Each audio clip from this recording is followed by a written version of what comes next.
tó lónìí a tún kí yín káàbọ̀ sórí ẹ̀kọ́ èdè Yorùbá wa níbi tí a ó ti máa sọ̀rọ̀ nípa aṣọ wíwọ̀ ní àárín àwọn ọkùnrin. Ìyẹn ni pé aṣọ tí àwọn ọkùnrin máa ń wọ̀ ní ilẹ̀ Yorùbá. Bí ẹ kò bá gbàgbé, a ti sọ fún wa pé ara oge ṣíṣe, ara ọ̀nà tí a ń gbà ṣe oge ní ilẹ̀ Yorùbá ni aṣọ wíwọ̀ jẹ́.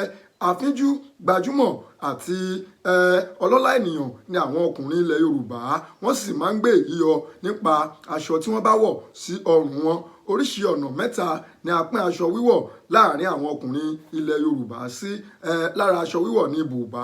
Oríṣi bùbá ọkùnrin ni dàǹdógó, dàǹṣíkí, gbáríyẹ̀, agbádá àti àwọn mìíràn. Bákan náà ni a ní ṣòkòtò bíi dígò, ṣọ́ọ́rọ́, kẹ̀m̀bẹ̀, nàgúdù.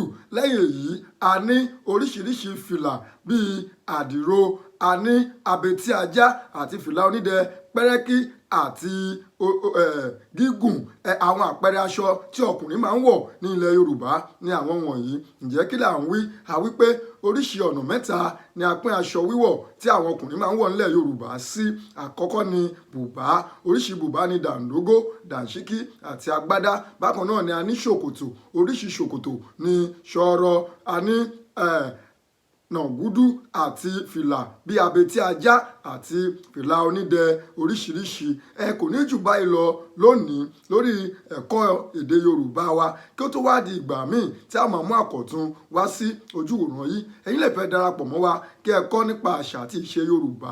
Ẹ yẹ̀ wá wò lórí gbogbo àwọn ayélujára wa, lórí Instagram àti Yorùbá Clinic, lórí Facebook àti Yorùbá Clinic, lórí Twitter Yorùbá_clinic, lórí YouTube Yorùbá Clinic TV.